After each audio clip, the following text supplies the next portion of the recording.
Assalamualaikum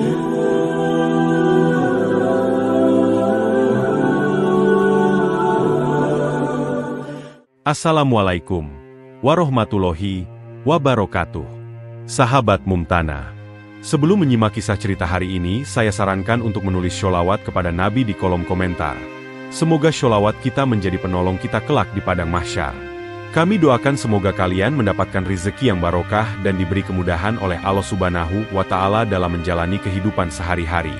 Langit malam terbentang luas di atas pesawat Garuda Indonesia GAS 974 yang mengangkasa menuju Dubai. Di dalam kabin kelas ekonomi, suasana tenang mendominasi. Lampu-lampu kabin diredupkan. Hanya suara mesin yang terdengar samar di antara dengkuran penumpang, lantunan ayat suci dari headphone, dan denting lembut sendok menyentuh nampan makanan. Beberapa penumpang memilih membaca, yang lain menyaksikan film. Sisanya tertidur berselimut-selimut tipis yang disediakan awak pesawat. Di kursi 23E, duduk seorang pria berwajah teduh dengan kacamata bulat dan rambut disisir rapi ke samping. Namanya Rizky Maulana, dosen sejarah Universitas Negeri Jakarta. Ia tengah tenggelam dalam buku berjudul Darah dan Minyak di Timur Tengah. Di dada kirinya, tersemat pin kecil berbentuk bendera Palestina. Warna merah putih hitam hijau itu mencolok di balik kemeja abu-abu yang dikenakannya. Sebuah kenang-kenangan dari adiknya yang aktivis kemanusiaan. Beberapa baris di seberangnya, di kursi 23B, duduk Hendro Wijaya. Pria berperawakan besar dengan jas mahal dan jam tangan mewah mencolok. Ia seorang pengusaha properti yang sukses, dikenal tajam lidah dan kuat pendirian. Matanya menatap tajam ke arah Rizky. Beberapa detik ia memandangi pin di dada sang dosen. Sebelum akhirnya ia membuka suara. Kamu sadar nggak kalau simbol yang kamu pakai itu simbol teroris? Katanya dengan nada keras dan sarkastik. Beberapa kepala menoleh.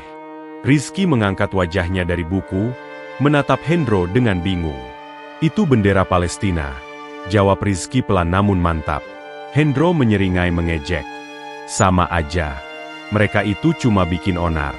Negara nggak jelas. Di peta dunia aja, yang resmi cuma Israel. Seisi kabin yang semula hening perlahan berubah gaduh. Beberapa penumpang memperhatikan. Seorang pemuda muda berkacamata di bangku belakang terlihat tidak setuju. Sementara seorang ibu parubaya tampak mengangguk pelan mendukung Hendro. Rizky menghela napas. Kalau bapak tahu sejarahnya, mungkin tak akan bicara seperti itu. Hendro membalas, saya tahu cukup banyak. Saya tahu siapa yang benar dan siapa yang cuma cari simpati internasional. Seketika atmosfer kabin terasa lebih berat. Para pramugari mulai mendekat untuk memastikan situasi tetap terkendali. Tapi benih pertikaian ideologis telah tertanam, dan itu akan membawa mereka ke takdir yang tak pernah mereka bayangkan sebelumnya. Ketegangan di dalam kabin makin terasa. Meski pesawat tetap melaju tenang di ketinggian 35.000 kaki, percikan api perdebatan antara Rizky dan Hendro semakin membakar suasana. Rizky menutup bukunya perlahan, menatap Hendro lurus-lurus. Bendera Palestina bukan simbol teroris. Itu lambang perjuangan rakyat yang terusir dari tanah kelahirannya. Hendro mendengus. Perjuangan apa? Mereka itu menyusahkan dunia. Semua negara Arab pun gak bisa nyatu buat mereka. Kalau memang mereka benar, kenapa kalah terus? Seorang pemuda kurus berkacamata yang duduk dua baris di belakang Rizky ikut menyahut. Maaf, Pak. Saya ikut relawan medis ke Rafah 2 tahun lalu. Saya melihat sendiri anak-anak yang kehilangan keluarga karena bom. Mereka bukan teroris. Mereka korban. Seorang ibu parubaya dengan jilbab ungu dari sisi kiri kabin ikut angkat suara. Tapi kan banyak juga roket dari Gaza yang nyerang warga sipil Israel. Apa itu bukan teror? Apa kita bisa menyamakan perlawanan dengan penjajahan? Balas Rizky. Suaranya mulai meninggi. Anak-anak yang dilempar keluar dari rumah mereka, sekolah dibom, rumah sakit dihancurkan. Itu bukan perang. Itu pembersihan etnis. Hendro mencibir. Itu hanya narasi yang kalian pelihara untuk menutup fakta sejarah. Tuhan sudah berjanji bahwa tanah itu milik Israel. Sudah ditulis sejak ribuan tahun lalu. Lalu Tuhan mana yang merestui pembantaian? Rizky balik bertanya, matanya berkilat. Tuhan yang saya percaya tidak akan tinggal diam melihat anak kecil dikubur di bawah reruntuhan. Beberapa penumpang mulai gusar. Ada yang mengangkat telepon genggam, seolah ingin merekam perdebatan yang semakin panas. Seorang pramugari muda menghampiri, berusaha menengahi. "Maaf, Pak, tolong rendahkan suara. Ini bisa mengganggu kenyamanan penumpang lain," ucapnya sopan. Namun Hendro mengangkat tangan, mengabaikan peringatan itu. "Saya cuma bicara fakta. Dunia terlalu banyak bersimpati pada pihak yang salah." Pemuda berkacamata itu berdiri.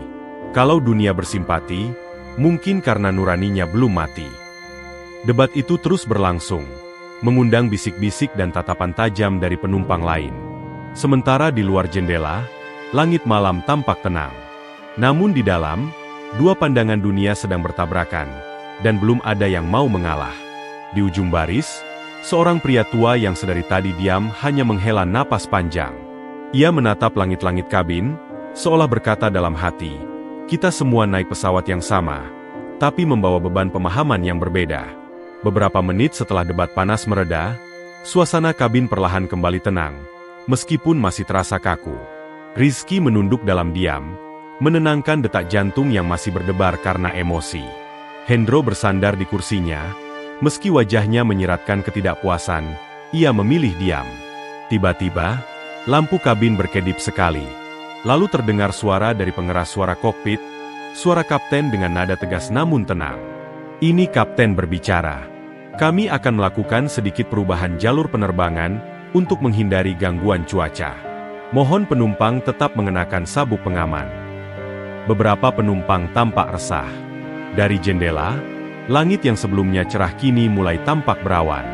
Petir menyambar dari kejauhan. Turbulensi ringan mulai terasa.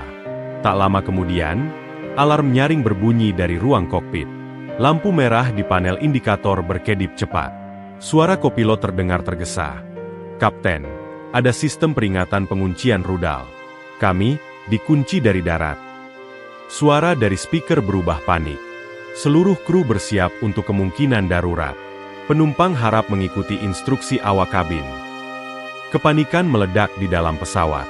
Penumpang berteriak, ibu-ibu memeluk anak-anak mereka, dan pramugari mulai memberikan instruksi penyelamatan dengan suara gemetar. "Brace position." Tundukkan kepala ke lutut. Pegang erat kursi di depan. Rizky mematung beberapa detik, lalu menoleh ke Hendro yang terlihat pucat dan kaku. Dalam situasi mencekam itu, permusuhan mereka menguap. Rizky meraih lengan Hendro tanpa ragu. "Kita sama-sama manusia sekarang, Pak," bisiknya lirih. Hendro menggenggam tangan Rizky erat. "Kalau ini akhir hidup saya nggak mau mati dengan kebencian." Ledakan keras terdengar dari sisi kanan pesawat.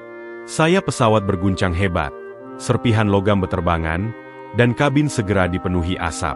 Orang-orang menjerit. Barang-barang jatuh dari kompartemen atas. Masker oksigen meluncur otomatis dari langit-langit. Pesawat mulai menukik tajam. Doa menggema dari berbagai arah. Ada yang mengucap syahadat, ada yang berseru memohon ampun, ada pula yang memanggil nama orang tercinta. Dalam detik-detik terakhir sebelum kehilangan kesadaran, Rizky sempat melihat pin bendera Palestina di dadanya terlepas dan melayang di udara. Lalu beberapa jam kemudian, suara burung-burung dan desir angin menggantikan deru mesin. Di tengah reruntuhan pesawat yang terbelah dua, puing-puing berserakan di tanah yang hangus dan berdebu. Dan di balik awan debu dan asap, sebuah plang kayu terlihat nyaris roboh. Han Yunis, jalur Gaza. Sinar matahari yang tajam menembus celah puing-puing logam pesawat yang hancur. Suara gemeretak debu tertiup angin, disertai rintihan pelan dari antara reruntuhan. Burung-burung camar melayang rendah di langit yang kelabu. Rizky terbangun dengan kepala berdenyut dan bibir pecah-pecah. Napasnya terengah, dada terasa sesak oleh asap dan debu. Ia perlahan bangkit, tubuhnya penuh luka memar. Di sekelilingnya, bangkai pesawat berserakan, dan beberapa jenazah tergeletak tertutup debu. Ada yang masih hidup di sini. Terdengar suara dalam bahasa Arab yang kemudian diterjemahkan oleh pria lain. Rizky melihat seorang lelaki muda dengan rompi oranye, relawan medis lokal, berlari ke arahnya bersama dua orang lainnya. Salah satu dari mereka, seorang anak laki-laki berusia belasan tahun, menawarkan botol air dengan tangan gemetar. "Kau selamat. kata lelaki muda itu dalam bahasa Inggris patah-patah. Kau ada di Gaza sekarang. Gel. Kata itu menghantam kesadaran Rizky. Ia mencoba berdiri, lalu menatap sekeliling. Pemandangan di luar reruntuhan membuat napasnya tercekat. Bangunan rata dengan tanah. Jalan-jalan penuh dengan kawah dan bekas ledakan. Asap masih mengepul dari kejauhan. Di tengah reruntuhan itu, terlihat papan kecil bertuliskan, Rumah Sakit Anak Al-Durra. Rizky menunjuk ke sana, wajahnya muram. Itu, rumah sakit anak. Salah satu warga menjawab lirih, sudah dibom 3 bulan lalu. Tidak ada yang selamat di bangsal bayi. Rizky menutup wajah dengan tangan, menahan amarah dan sedih yang membuncah. Ia mendongak ke langit, begitu biru namun begitu muram. Sementara itu, tak jauh dari sana, Hendro terbangun di balik reruntuhan lain. Kakinya terkilir, dan darah mengalir dari pelipis. Ia mencoba merangkak hingga akhirnya ditemukan oleh seorang perempuan tua berjubah putih yang memegang salib kecil di lehernya. Tenang, nak, kamu selamat, ucap perempuan itu dalam bahasa Indonesia dengan logat asing. Ia membawa Hendro ke tenda sederhana dengan peralatan medis seadanya. Siapa? Anda? Tanya Hendro dengan lemah. Saya Sister Mariam. Kami dari komunitas Kristen Gaza. Gereja kami dihancurkan bulan lalu. Tapi kami masih di sini untuk menolong siapapun. Hendro tercengang. Tunggu, Kristen di Gaza? Perempuan tua itu tersenyum lelah. Ya, dan kami dibom sama seperti yang lain. Tak ada kehususan, tak ada perlindungan. Hendro terdiam, pikiran dan keyakinannya mulai retak. Selama ini ia meyakini bahwa Kristen pasti dilindungi Israel. Tapi realitas di hadapannya jauh dari narasi itu. Ia melihat sendiri bagaimana sebuah komunitas Kristen merawat luka di tengah runtuhan, hidup bersama Muslim dalam penderitaan yang sama. Di tempat berbeda, Rizky diajak ke dapur umum darurat. Di sana ia melihat anak-anak menyusun roti pita, ibu-ibu memasak dalam drum besar, dan para pemuda, baik Muslim maupun Kristen, mengangkat kantong bantuan bersama-sama. Seorang pemuda berjanggut menghampirinya. Kami tak peduli siapa agamamu. Kami semua korban. Kami semua keluarga. Di saat matahari mulai condong ke barat, dan suara azan berkumandang lemah dari masjid yang setengah roboh, Rizky dan Hendro, meski belum bertemu kembali, sama-sama menyadari satu hal, Gaza bukan tentang perang dua agama. Ini tentang kemanusiaan yang terluka, dan dua dunia yang sebenarnya tak berbeda. Matahari pagi menyinari Gaza dengan hangat yang tak sebanding dengan luka di tanahnya. Bau reruntuhan dan debu bercampur dengan aroma teh hangat yang disuguhkan oleh warga setempat. Rizky duduk bersila di halaman rumah yang sudah tak lagi utuh, bersama seorang pemuda Palestina dan 2 anak kecil yang menggenggam buku tulis robek. Di balik senyum mereka yang polos, tersimpan trauma mendalam. Kami dulu punya sekolah besar di sini, kata pemuda itu, memperkenalkan diri sebagai Majed, mantan guru sejarah. Tapi roket menghancurkannya. Anak-anak ini tetap belajar, di atas puing sekalipun. Rizky menatap mereka, hatinya terenyuh. Ia tak bisa membayangkan bagaimana semangat hidup seperti itu bisa tetap menyala di tengah kehancuran. Di tempat lain, Hendro dibawa oleh Sister Mariam ke sebuah gereja tua yang hanya tersisa dinding bata dan salib besi yang miring. Di sana, seorang pria tinggi berjubah hitam menunggu, Pastor Elias. Saya dengar Bapak dari Indonesia, sapa Pastor Elias ramah, dengan bahasa Inggris fasih. Iya, saya pengusaha. Dan, Kristen, jawab Hendro pelan. Pastor Elias mengangguk pelan. Maka izinkan saya menunjukkan sisi yang mungkin tak pernah Bapak lihat. Ia mengajak Hendro melihat foto-foto lama. Gereja berdiri megah. Anak-anak Kristen Palestina bernyanyi di hari Natal. Perempuan berjilbab dan perempuan berkerudung berdiri berdampingan di pasar. Kami semua hidup berdampingan di sini, ujar Elias lirih. Lalu datang bom. Gereja kami hancur, rumah kami rata. Kami terusir, tapi bukan oleh tetangga Muslim kami, tapi oleh serangan udara yang tak pernah pilih sasaran. Hendro menunduk, lidahnya keluh. Apa yang ia lihat, dengar, dan rasakan selama ini mulai runtuh. Tembok keyakinan yang ia bangun dari narasi satu arah kini retak di hadapan fakta. Kami bukan sekadar statistik dalam berita, Pak Hendro, sambung Elias. Kami adalah manusia. Anak-anak kami juga menangis, juga mati. Tapi tak ada yang peduli karena kami bukan bagian dari cerita besar yang dikontrol kekuasaan. Di saat bersamaan, Rizky menyaksikan sekelompok relawan Muslim dan Kristen bekerja sama membersihkan reruntuhan masjid dan gereja secara bergiliran. Tak ada perdebatan teologis, hanya gotong royong demi kemanusiaan. Kami satu darah, satu perjuangan, kata Majed. Agama kami berbeda, tapi penderitaan kami sama. Musuh kami bukan kepercayaan, tapi ketidakadilan. Siang menjelang sore ketika Rizky dan Hendro akhirnya bertemu kembali.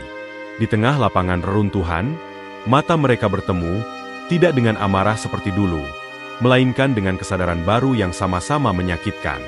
Hendro mendekat, tanpa sepatah kata langsung memeluk Rizky. Pelukan yang awalnya kaku itu berubah menjadi erat. Air mata mereka menetes tanpa malu. Maafkan saya, bisik Hendro. Saya salah selama ini. Rizky mengangguk. Kita sama-sama butuh kebenaran, dan kita baru saja melihatnya langsung. Di Gaza, mereka tak hanya selamat dari kecelakaan, tapi dari kebodohan dan arogansi informasi yang selama ini membutakan mereka. Hari itu, langit Gaza tampak lebih terang dari biasanya. Meski reruntuhan dan luka masih menjadi bagian dari lanskapnya. Di antara tenda-tenda pengungsian, suara anak-anak yang tertawa pelan terdengar samar, seolah menolak tunduk pada kesedihan yang menyelimuti wilayah mereka. Rizky dan Hendro duduk berdampingan di halaman sebuah sekolah rusak yang kini dijadikan tempat penampungan. Di depan mereka, belasan warga Gaza dari berbagai latar belakang, Muslim dan Kristen, berkumpul. Di antaranya ada Pastor Elias, Sister Mariam, dan Majed, sang guru. Mereka semua berkumpul untuk satu alasan, perpisahan. Besok pagi, sebuah helikopter dari Lembaga Kemanusiaan Internasional dijadwalkan mengevakuasi korban selamat dari kecelakaan pesawat, termasuk Rizky dan Hendro. Keduanya telah diperiksa oleh tim medis dan dinyatakan cukup sehat untuk kembali. Tapi hati mereka belum siap pergi. Kalian harus bawa cerita ini keluar, ujar Pastor Elias. Suaranya tegas namun syarat harap. Dunia terlalu lama melihat kami dari balik layar, lewat narasi yang berat sebelah. Kami butuh saksi. Kami butuh suara dari luar. Majed menambahkan, kami bukan angka di berita. Kami bukan hanya konflik. Kami manusia. Kami ingin hidup. Rizky menatap wajah-wajah itu satu persatu. Ia, yang dulu hanya mengenal Gaza dari buku sejarah dan seminar, kini melihatnya langsung. Bukan sebagai medan konflik, tapi sebagai rumah yang porak-poranda, tempat orang-orang sederhana mempertahankan harapan. Hendro, yang sejak dulu memegang teguh narasi satu arah, kini tak sanggup menahan air mata. Ia berdiri, menatap warga yang selama seminggu terakhir merawatnya, memberinya makan, bahkan memperlakukannya seperti keluarga. Dulu saya buta, katanya pelan. Saya pikir saya tahu segalanya. Tapi di sini saya melihat bahwa yang tertindas tak pernah punya suara yang cukup keras untuk didengar dunia. Ia menoleh pada Rizky, lalu kembali ke warga. Saya berjanji, sepulang dari sini, saya akan bersuara. Dimanapun saya bisa. Di ruang rapat, di televisi, di media sosial. Saya akan ceritakan apa yang saya lihat. Tentang kalian yang bertahan. Tentang kalian yang disalahpahami. Rizky menambahkan, perjuangan kalian adalah cermin bagi kemanusiaan. Dan kami akan jadi saksi. Kami takkan diam. Angin sore bertiup pelan saat suara baling-baling helikopter terdengar dari kejauhan. Pasir dan debu berputar di udara. Beberapa anak melambaikan tangan, tersenyum meski matanya sembab. Sebelum menaiki helikopter, Rizky kembali menyematkan pin bendera Palestina yang ia temukan kembali di antara reruntuhan pesawat. Kali ini, Hendro juga mengenakan pin yang sama, diberikan oleh Majed, dengan senyum haru. Di pintu helikopter, mereka menoleh sekali lagi. Tak ada pelukan perpisahan, tak ada tangis keras. Hanya tatapan penuh makna. Gaza telah mengubah mereka. Saat helikopter menjauh dan daratan Gaza mengecil di bawah sana, Rizky dan Hendro duduk berdampingan, memandang langit biru yang kini terasa berbeda. Perjalanan mereka menuju tanah air bukan hanya pulang dari tragedi. Itu adalah perjalanan pulang dari kebodohan, dari kesombongan, dari ketidakpedulian. Kini, Mereka membawa sesuatu yang lebih berat dari koper, kebenaran, dan janji untuk tidak membiarkannya terkubur dalam sunyi.